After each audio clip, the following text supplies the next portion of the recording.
instrumento, un método que se realiza para hacer la ciencia, para hacer un trabajo científico, ¿qué cosa es? Justamente el método científico.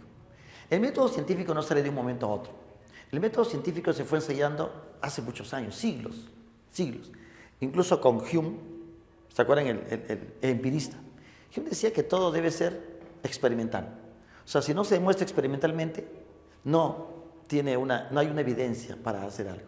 Entonces, eso de la experimentación, los empiristas, ¿no?, hacen una práctica y demostraron mediante práctica algo que se podía de repente realizar o no. En el año 1620, Francis Bacon, un estudioso francés, en un libro llamado Novus Organum, él ordena el método científico. Él no fue el creador del método científico. Bacon ordena para hacer una especie de pasos que nos permitan hacer el trabajo de investigación. En la actualidad se hacía. Puedes estudiar ciencias ahora, estudiar en realidad. Necesita este método. Como todo el mundo va a tener que hacer un trabajo de investigación, tienen que conocer. Y en la universidad van a llevar cursos, ¿no?, de metodología de investigación, te van a enseñar los métodos que vas a necesitar, los pasos. Sin embargo, en las universidades, para tu examen de admisión, te van a preguntar los pasos que nosotros vamos a considerar, ¿sí? Los pasos básicos de la investigación, que van a ser la observación, la hipótesis, experimentación, con el análisis de los resultados y finalmente la conclusión. Ya en los trabajos de investigación que son grandes, se consideran mucho más, digamos, subdivisiones, pero esos son los pasos fundamentales. Observen, chicos. Pero ¿qué decía Bacon? ¿No? O sea, algo que era importante, que la ciencia tiene que ser objetiva, lo que te decía, ¿no? Que la ciencia tiene que ser exacta, que no debe considerar ni opiniones, ni lo que dice la gente, ni lo que dice el pueblo, ni lo que dicen los padres, ni lo que dice ninguna creencia. O sea, la ciencia no involucra ni tu emoción, ni tus sentimientos, ni tu creencia. Es un estudio. Tú puedes tener tu creencia, normal, eso no tiene nada que ver, pero no se puede, ¿qué cosa?, mezclar. Una cosa es la creencia, los dogmas, la fe, y otra cosa es el estudio científico concreto. ¿Sí? No tiene que mezclarse, ni una con la otra, ni una con la otra. Cuando la gente discute con religión, terminan peleando. Pues. Y si alguien no conoce de ciencias y quiere hablar de ciencias, también va a terminar con su mente un poco nublada. Por eso, para hacer ciencias, para hacer un trabajo científico, se necesita mucha preparación. Se necesita mucho estudio, hacer trabajos de investigación. Bacon propone un método inductivo para hacer el estudio científico. ¿Qué es inductivo? Que va de lo particular a lo general. Se llama trabajo a posteriori. ¿Qué es el trabajo deductivo? Donde a partir de situaciones ya conocidas generales, tú das ¿qué? Una conclusión, infieres una conclusión. Por ejemplo, ¿no? Los animales vertebrados que tienen alas y vuelan son pájaros. El murciélago es un vertebrado que tiene alas y vuela. Por lo tanto, es un pájaro. Falso. ¿Sí o no? Es el trabajo de deducción. O sea, en la ciencia no se tiene que hacer eso. Tú no puedes deducir. Tú haces un trabajo concreto de lo que vas a estudiar y después dar tu conclusión. Ahora sabemos nosotros, por ejemplo, que el humano tiene 46 cromosomas por células. Eso se descubre en la mitad del siglo XX, 1950 y tantos por ahí. Pero antes de eso se habían estudiado cromosomas en chimpancés, en gorilas, en orangutanes. Ellos tenían 48, tienen 48 cromosomas. Entonces, ¿qué decían los estudiosos? Como el chimpancé tiene 48, el orangután 48, y también otro primate 48, el humano debe tener 48. Y se asumía por deducción que el humano, ¿cuántos tenía? 48 cromosomas, pero no es así. Estudios posteriores, concretos en el humano, establecieron que el humano tiene 46 cromosomas y no 48. ¿Qué te parece? Se tiene que hacer estudios. Y ahora se sabe, pues, porque todos los días hacen estudios de cromosomas. Para evaluar alteraciones se tienen que hacer estudios, se llaman cariotipos, y la rama se llama citogenética. ¿Te das cuenta? Es un trabajo de inducción, un trabajo concreto. Si a ti te dicen que la gente de tal lugar tiene anemia, te dicen en el distrito X la gente tiene anemia, y tu amigo vive en el distrito X, tú dices, tú tienes anemia porque vives en ese distrito. Eso es hacer un trabajo de deducción. En la ciencia tú no puedes deducir. Si a él lo curó, a mí también me curó. No. Si todos se enfermaron, entonces yo también debería haber enfermado. No, porque somos distintos. Entonces, en el trabajo de investigación, chicos, se tiene que hacer un trabajo inductivo.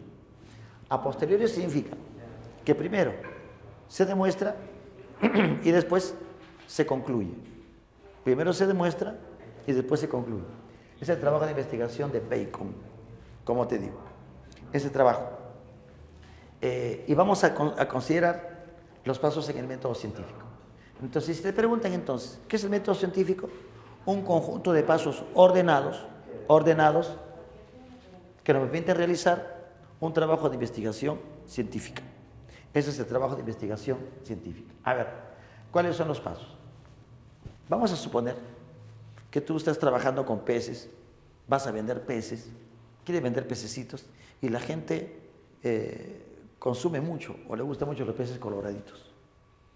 Tú también has ido al lugar donde crecen esos peces, en una laguna, en un lago, no sé. Y tú te das cuenta, por ejemplo, que los pececitos comen algas rojas. Y tú dices, bueno, los peces son rojos porque comen algas rojas. Pero eso es lo que tú estás observando. En la observación se hace eso. En la observación se va a determinar el trabajo que tú vas a realizar. Pero, oye, pero de repente no, porque yo he visto que son rojos. Y comen algas rojas, por lo tanto son rojos. Claro, esa es una situación que se puede observar, pero tú no puedes deducir. Demuestra, pues, que el color rojo produce algas rojas. No sé, ¿no? No porque alguien toma leche se va a poner bien blanco, ¿no? ¿Viste? O sea, puede ser que sí, puede ser que no. Ahora tenemos que hacer un trabajo de investigación. Entonces vamos a hacer una situación acá de trabajo sencillito, para que se pueda comprender este asunto. La observación, primero que necesita antecedentes, como te dije, conocimientos. Si estudias ingeniería pesquera, ingeniería acuícola, bueno, pues un ingeniero de sistema no va a hacer ese estudio, pues. Un médico no va a hacer un estudio sobre ingeniería. Por eso se necesita conocimientos previos para hacer trabajo. La observación, que es el primer paso, debe ser exacta. Debe ser exacta, debe ser minuciosa, debe ser exhaustiva. Todo tiene que ser anotado. La investigación tiene que ser registrada. ¿Cómo se registra? Mediante fotografías, mediante videos, mediante audios. Todos tiene que filmar incluso. Charles Darwin, cuando hizo su trabajo en las Islas Galápagos sobre los pinzones, no tenía pues su cámara, pues como tú tienes ahora, no tenía su celular. ¿Qué hacía? Dibujaba. ¿Qué hacían los antiguos estudiosos? Dibujaban. Todo lo que veían, dibujaban. Roberto Hooke, ¿cómo se sabe que descubrió las células? Porque dejó sus dibujos. En un ensayo que él hizo llamado micrografía. Ahí están sus dibujos, hechos a mano. Hermosos dibujos. Esta era la evidencia, esta era la anotación, ese era el registro. Cuando que el médico te pregunta algo, va anotando, ya sea en la computadora, ya sea a mano. Va llenando la historia clínica, porque esa es la observación. El registro tiene que ser exacto. En la observación, tú no debes involucrar tu creencia, ni tu sentimiento, ni tu opinión. La opinión no vale. Lo que puedes dar es una hipótesis, pero no una opinión. Si tú, por ejemplo, vas a estudiar arañas y le tienes temor a las arañas y dices, las arañas son agresivas, ¿qué estás involucrando? Lo que tú sientes. Y en la investigación no se utiliza eso. Ya te dije, ni emoción, ni creencia, ni opinión, ni lo que tu corazón te dice. En la ciencia se utiliza solamente el pensamiento con el cerebro y no por una corazonada. Acá no se utilizan corazonadas. Como tú tienes este asunto, vas a plantear un problema. Un problema es una pregunta. Y vamos a considerar que está dentro de la observación. Tú ya te preguntas, ¿no? Ya has observado que los peces rojos son rojos. Entonces, ¿cómo va a ser el problema? Un problema se plantea mediante una pregunta. En un trabajo de investigación, el problema que cosa es una pregunta. La pregunta entonces te va a decir, tú vas a decir, considerando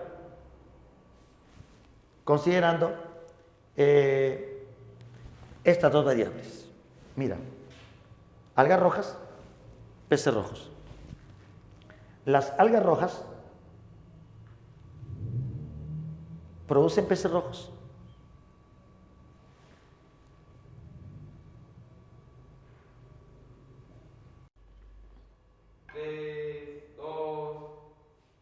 Entonces la pregunta sería,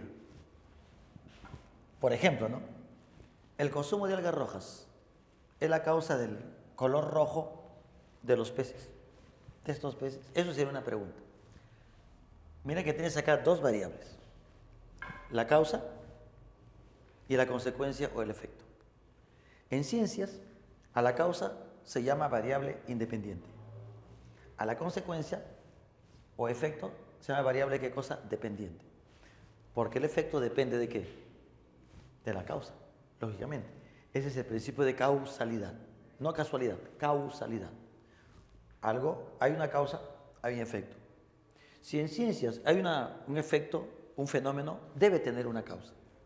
Acá nos habla de situaciones paranormales, que me parece, que yo creo. No, en las ciencias tiene que buscar. Entonces ya tenemos acá dos variables. La variable independiente y la variable dependiente. Y la pregunta sería, de nuevo, el consumo de algas rojas produce peces rojos o algo parecido, de tal modo que se relacionen ambas variables. Causa, efecto. Hay una causa, hay un efecto. A partir de ahí, tú ya puedes plantear una hipótesis. Si te estás preguntando, tienes una respuesta. La hipótesis, ¿cómo se podría plantear? Exactamente igual que la pregunta, pero sin los signos de interrogación. Si la pregunta es, ¿el consumo de algas rojas produce coloración roja en los peces? La hipótesis sería, el consumo de algas rojas produce coloración roja en los peces. Simple. Esa sería, ¿qué cosa? La hipótesis. Estás utilizando la variable independiente y estás llegando a una variable dependiente. Una hipótesis es una respuesta probable al fenómeno que nosotros queremos estudiar. Una respuesta razonable, lógica, relacionada con la observación. Tú no vas a preguntarte una cosa y responder otra. No, no, tienes que usar exactamente las mismas variables. Exactamente las mismas variables. La hipótesis tiene carácter predictivo. Es decir, si yo digo, por ejemplo, que las algas rojas producen peces rojos, la hipótesis sería, ¿no?, que si yo le cambio a las algas rojas a otro color, los peces que cambiarían de color. Esa es una predicción. Si decimos, por ejemplo, que una persona está enferma porque le falta yodo y tiene alteración de la tiroides, ¿cuál sería entonces? Esa sería la hipótesis. ¿Cuál sería la predicción? Que si a esa persona le damos yodo en dosis adecuadas, entonces se podría, ¿qué cosa?, curar. Esa sería una predicción.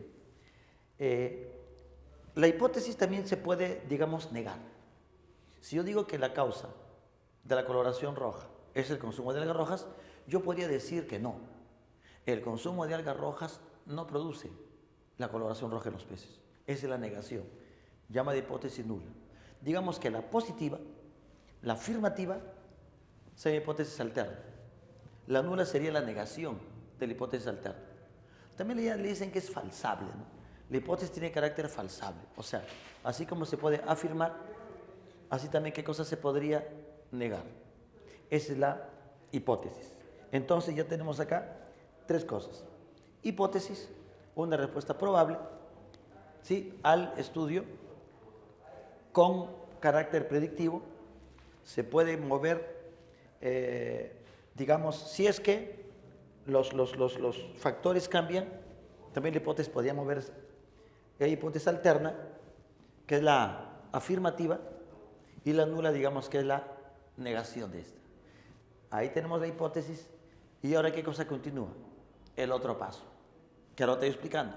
Una vez que tenemos un problema, un objetivo, tenemos una hipótesis, ahora ¿qué cosa nos toca? Experimentar, que es lo más complicado, que es lo más complejo.